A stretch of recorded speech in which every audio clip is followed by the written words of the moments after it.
પૂજા વિદ્યાલય video લેક્ચરમાં વિદ્યાર્થી મિત્રોનું હાર્દિક સ્વાગત છે.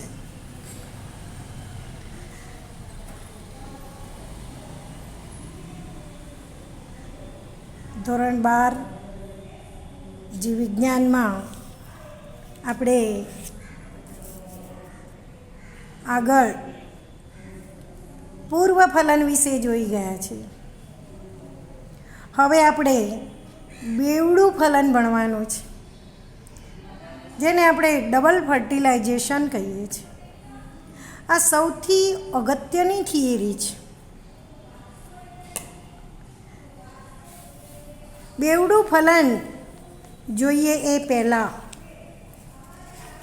આપણે આપણી જે જૂનું જે છે એને જરાક યાદ કરી લઈએ. આપણે જોઈ ગયા કે સ્ત્રી કેસરમાં પરાગાસન પર પરાગરજ સ્થાપિત થાય છે. આ પરાગરજમાંથી પરાગનલિકા નું નિર્માણ થાય છે.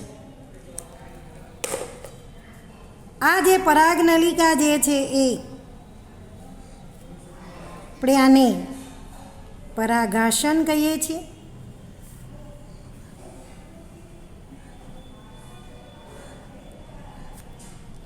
આ જે છે એ પરાગવાહિની છે.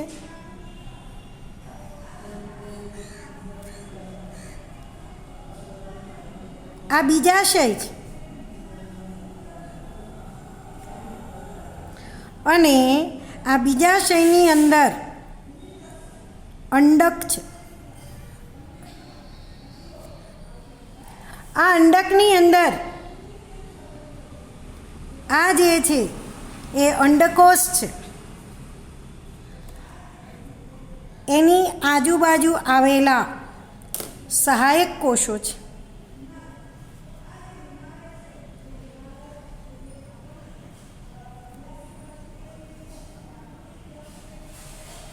આ જે છે એ સહાયક કોષ છે. ઉપરની તરફ 3 પ્રતિધ્રુવીય કોષો છે અને મધ્યમાં દ્વિકીય કોષ કેન્દ્ર છે. દ્વિકીય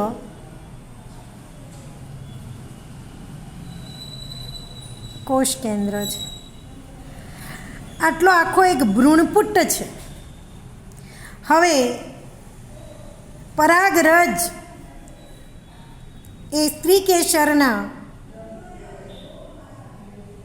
પરાગાસન ઉપર સ્થાપિત થઈને પરાગરજનું અંકુરણ થાય ત્યારે આ પરાગનલિકા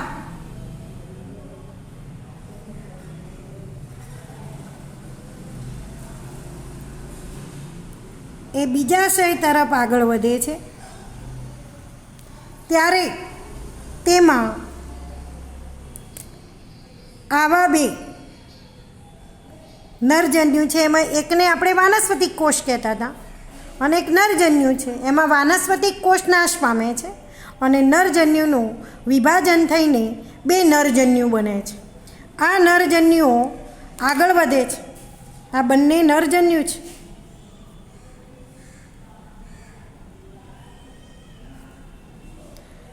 પરાગનલિકા અંડક તરફ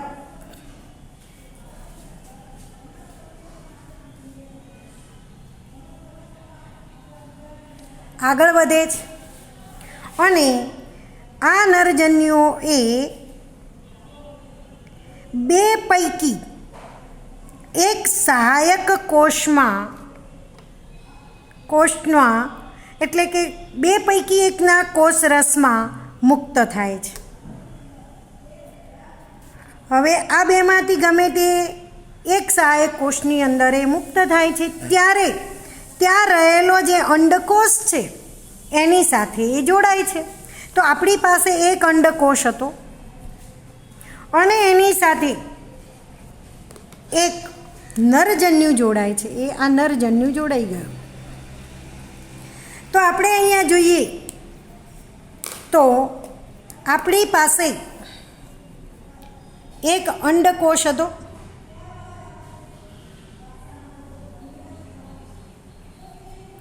અને એની સાથે એક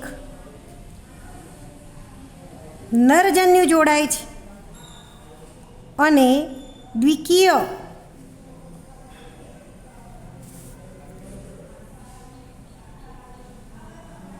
યુગ્મન જ બનાવે છે, જેને આપણે બીજા શબ્દમાં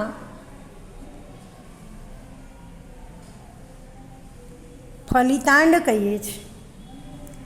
તો અહીંયા આપણે દ્વિકીય યુગ્મન જ બન્યું છે. હજુ આપણી પાસે એક નરજન્યુ જે છે એ આ દ્વિકીય કોષકેન્દ્ર સાથે જોડાય છે, અને દ્વિકીય કોષકેન્દ્ર સાથે જોડાઈને ત્રિકીય જોડાણ બનાવે છે. કેવું જોડાણ બનાવે છે? ત્રિકીય જોડાણ બનાવે છે. તો આ જે ત્રિકીય જોડાણ જે બન્યું તેને આપણે પ્રાથમિક ભ્રૂણપોષ કોષકેન્દ્ર કહીએ છીએ, અને આખા કોષને આપણે પ્રાથમિક ભ્રૂણપોષ કોષ કહેવામાં આવે છે. તો અહીંયા આપણે જોઈએ તો આ જે આખો જે ભ્રૂણપુટ છે, આ શું છે? ભ્રૂણપુટ. આ ભ્રૂણપુટની અંદર અહીંયા આ અંડકોષ હતો, અને એની સાથે આ નરજન્યુ જોડાયો. આ જે રચના બની તેને યુગ્મન જ કહીએ છીએ, કે જે દ્વિકીય છે.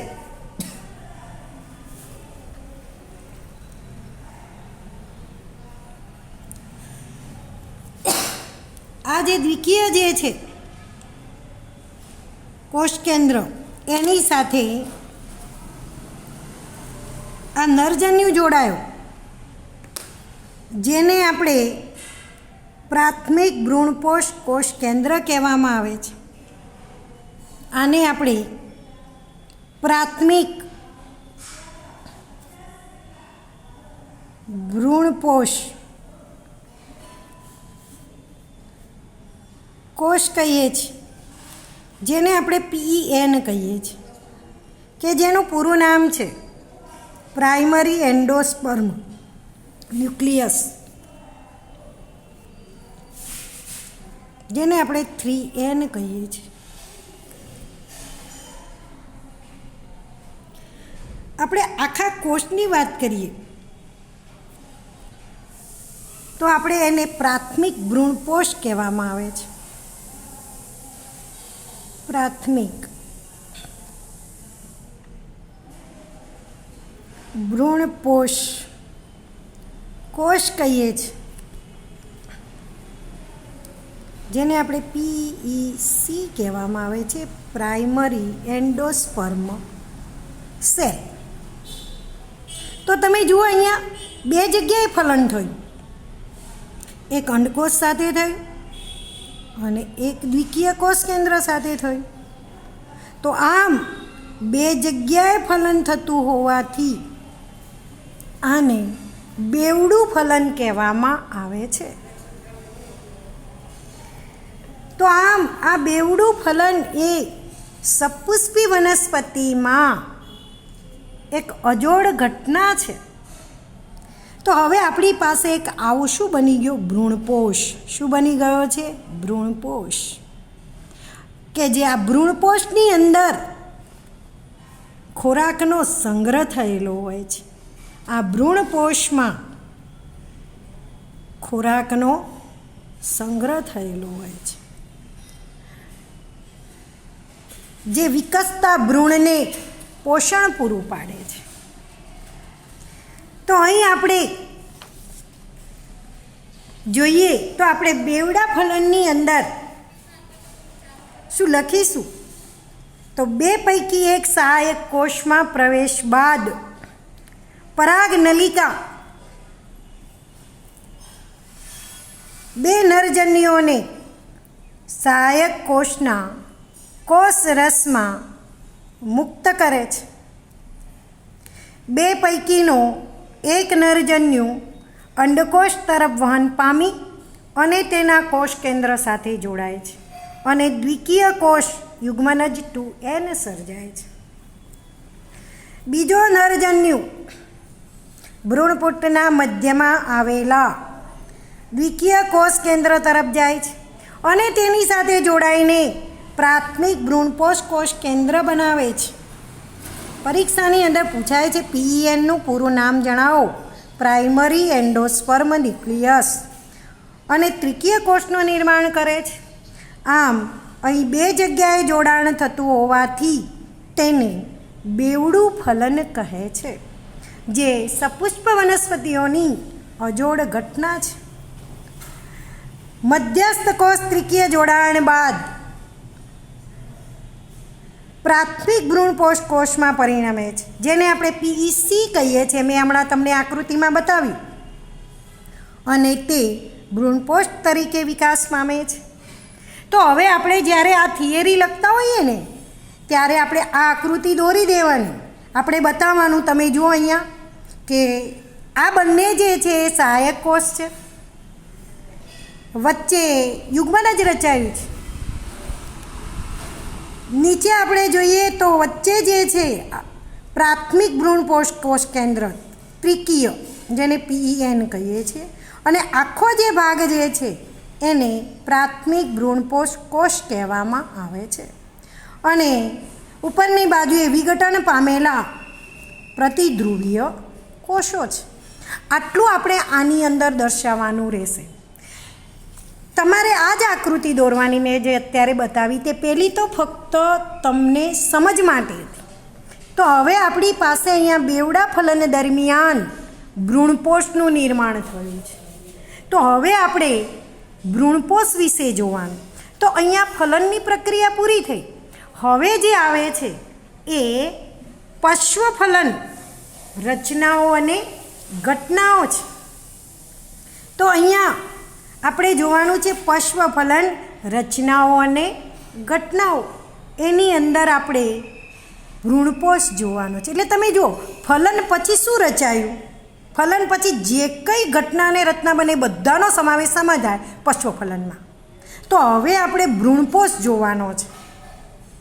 તો આપણી પાસે અહીંયા ભ્રૂણપોષ છે અને આ ભ્રૂણપોષનો વિકાસ એ ભ્રૂણના વિકાસને આગળ વધારે છે. એટલે હવે તમે જુઓ, જે ભ્રૂણને અહીંયા જે ભ્રૂણ બનવાનો છે, દાખલા તરીકે મેં તમને અહીંયા બતાવી હતું કે હવે આ જે છે ને આ યુગ્મનજ, અહીંયા હવે કોનું નિર્માણ થશે? ભ્રૂણનું. બરાબર. યુગ્મનજ શામાં પરિણમશે? ભ્રૂણમાં. તો હવે આ ભ્રૂણને શાની જરૂર છે? ખોરાકની જરૂર છે. તો ખોરાકની જરૂર છે તો એ આમ આગળની તરફ જશે, એ આ રીતે આમ આગળની તરફ જશે. અને શામાંથી ખોરાક મેળવશે? તો ભ્રૂણપોષમાંથી. શામાંથી મેળવશે? ભ્રૂણપોષમાંથી. તો હવે આ ભ્રૂણપોષમાંથી ખોરાક મેળવે છે. તો આ જે છે ભ્રૂણપોષ, એ હું તમને બતાવું કે એ ભ્રૂણપોષની અંદર કઈ પ્રક્રિયા થાય છે. તો ભ્રૂણપોષની આપણે વાત કરીએ તો ભ્રૂણપોષની અંદર શું થાય છે? તો દાખલા તરીકે આ ભ્રૂણપોષ છે. કયો ભ્રૂણપોષ? આ જ ભ્રૂણપોષ. આ જે ભ્રૂણપોષ છે એની રચના આપણે જોવાની છે. તો આ ભ્રૂણપોષની અંદર આ જે પ્રાથમિક ભ્રૂણપોષ કોષ જે છે એનું વારંવાર વિભાજન થાય. તમે જુઓ, આનું જે છે ને એ વારંવાર વિભાજન થાય. હવે વારંવાર વિભાજન થાય ત્યારે તમે જુઓ આ રીતે એનું વિભાજન થતું હોય છે. આ રીતે એનું વિભાજન થાય. બરાબર. આ જે વિભાજન થયું, વારંવાર વિભાજન થાય આનું, ત્યારે ભ્રૂણપોષ પેશી બને. શું બને? ભ્રૂણપોષ પેશી. અને એ પેશીની અંદર ખોરાકનો શું થયેલો હોય? સંગ્રહ થયેલો હોય. ખોરાકનો શું થયેલો છે? સંગ્રહ થયેલો છે. અને એ જ ખોરાક ભ્રૂણ મેળવશે. કોણ મેળવશે? ભ્રૂણ. અને આની અંદર દરેક જગ્યાએ આવા તમને શું જોવા મળશે? કોષ કેન્દ્રો. શું જોવા મળશે? કોષ કેન્દ્રો. તો અહીંયા હજારોની સંખ્યામાં આપણને આ કોષ કેન્દ્રો જોવા મળે છે, અસંખ્ય કોષ કેન્દ્રો જોવા મળે છે, જેને આપણે મુક્ત કોષ કેન્દ્રો કહીએ છીએ. શું કહીએ છીએ? મુક્ત કોષ કેન્દ્રો કહીએ છીએ. અને આની ફરતે હવે ધીમે ધીમે આવી કોષ દિવાલનું નિર્માણ થશે. શું થશે? કોષ દિવાલનું નિર્માણ થશે. તો આપણી પાસે જે ભ્રૂણપોષ હતો એનું વારંવાર વિભાજન થાય, ભ્રૂણપોષ પેશીનું નિર્માણ થાય, તેમાં ખોરાકનો સંગ્રહ થાય, તેની અંદર વારંવાર વિભાજન થવાથી અસંખ્ય આવા મુક્ત કોષ કેન્દ્રો જોવા મળે અને ત્યારબાદ એની ફરતે આવા કોષ દિવાલનું નિર્માણ થાય. અને આવી કોષ દિવાલનું નિર્માણ થાય ત્યારે આ ભ્રૂણપોષની કોષીય રચના કહેવાય. શું કહેવાય? કોષીય રચના. તો હવે આપણે સીધું જ એક એને ઉદાહરણ આપ્યું છે કે આ કોષીય રચના અને આ મુક્ત કોષ કેન્દ્રો શું છે. તો આ મુક્ત કોષ કેન્દ્રો એ જ આપણે બધાએ જ જોયેલા છે. આપણે લીલું નારિયેળ છે ને એનું જે પાણી છે ને એ શું છે? આપણે જે પીએ શું છે? આવા મુક્ત કોષ કેન્દ્રો છે. પાણી એ મુક્ત કોષ કેન્દ્રો છે આપણે જે પીએ છીએ. અને અંદરથી જે મલાઈ ખાઈએ છીએ, માવો, એ માવો જે છે, સફેદ ઘર કે જેને આપણે મલાઈ કહીએ છીએ, એ જ આપણી આ કોષ દિવાલ છે. તો ફરતે આવેલ સફેદ ઘર કે માવો એ કોષીય ભ્રૂણપોષ છે. એ શું કહેવાય? કોષીય ભ્રૂણપોષ. જો આખો આ માવો અને આ જે ઘર જે છે એ શું કહેવાય? કોષીય ભ્રૂણપોષ. કોષીય ભ્રૂણપોષ. અને અંદર રહેલા આ જે બધા કોષ કેન્દ્રો જે છે એ શું છે? નારિયેળનું પાણી. આ એક ઉદાહરણ છે. તો તમે જુઓ નારિયેળના પાણીમાં ખોરાકનો શું હતો? સંગ્રહ. તો ભ્રૂણપોષની અંદર ખોરાકનો શું થયેલો છે? સંગ્રહ થયેલો છે. તો આવા આપણે જોઈએ તો આ તો સામાન્ય પ્રકારના આપણે ભ્રૂણપોષની વાત કરી છે. આમ તો એના 3 પ્રકાર છે, પણ આપણી ચોપડીમાં એને 2 જ આપેલા છે, એક જ આપેલો છે. એમાં આ જે એક આપેલો જે છે એ કોષીય ભ્રૂણપોષ છે. તો અહીંયા આપણે એટલું જ યાદ રાખવાનું છે કે જે ભ્રૂણપોષ છે એનું વારંવાર વિભાજન થાય, ભ્રૂણપોષ પેશીનું નિર્માણ થાય, એમાં ખોરાકનો સંગ્રહ થયેલો છે, વારંવાર વિભાજન થવાથી અસંખ્ય મુક્ત કોષ કેન્દ્રો બને છે, તેની ફરતે કોષ દિવાલનું નિર્માણ થાય છે. કોષ દિવાલનું નિર્માણ થાય એ કોષીય ભ્રૂણપોષ છે. અને મુક્ત કોષ કેન્દ્રો એ બીજું કંઈ નહીં પણ નારિયેળમાંનું પાણી છે. અને સફેદ ઘર કે માવો કે જેને આપણે મલાઈ કહીએ છીએ એ જ છે કોષીય ભ્રૂણપોષ. તો અહીંયા આપણી પાસે વનસ્પતિની વાત કરીએ તો આપણી પાસે દ્વિદળી અને એકદળી વનસ્પતિ છે. એમાં દ્વિદળી વર્ગની જે વનસ્પતિ છે એની અંદર આપણે જોઈએ તો ભ્રૂણ દ્વારા બીજના વિકાસ પૂર્વે ભ્રૂણપોષ સંપૂર્ણ વપરાઈ જાય છે. એટલે આપણે વાલ છે, વટાણા છે એને અભ્રૂણપોષી બીજ કહેવામાં આવે છે. અને ભ્રૂણપોષ વપરાઈ ન જાય તેને આપણે ભ્રૂણપોષી બીજ કહેવામાં આવે છે. તો અહીંયા આપણે લખવાનું છે ભ્રૂણપોષમાં કે પ્રાથમિક ભ્રૂણપોષ કોષ પીઈસી વારંવાર વિભાજન પામી ત્રિકીય ભ્રૂણપોષ પેશીનું નિર્માણ કરે છે. આ પેશીના કોષોમાં ખોરાકનો સંગ્રહ થયેલો છે જે વિકસતા ભ્રૂણને પોષણ પૂરું પાડે છે. ભ્રૂણપોષ વિકાસના સૌથી સામાન્ય પ્રકારમાં આપણે અહીંયા સામાન્ય પ્રકાર આપેલો છે. પીએનનું વારંવાર કોષ કેન્દ્રીય વિભાજન થઈને મોટી સંખ્યામાં કોષ કેન્દ્રો સર્જે છે. તો ભ્રૂણપોષ વિકાસની આ અવસ્થાને મુક્ત કોષ કેન્દ્રીય ભ્રૂણપોષ કહેવામાં આવે છે. ત્યારબાદ કોષ દિવાલનું નિર્માણ થાય છે અને ભ્રૂણપોષ કોષીય બને છે અને અસંખ્ય મુક્ત કોષ કેન્દ્રો સર્જાય છે. આપણને ઉદાહરણ આપ્યું છે કે નારિયેળમાંનું પાણી એ મુક્ત કોષ કેન્દ્રીય ભ્રૂણપોષ છે જે હજારો કોષ કેન્દ્રોનું બનેલું છે અને તેની ફરતે આવેલ સફેદ ઘર કે માવો એ કોષીય ભ્રૂણપોષ છે. વિકસિત ભ્રૂણ દ્વારા બીજના વિકાસ પૂર્વે ભ્રૂણપોષ સંપૂર્ણ રીતે વપરાઈ જાય છે.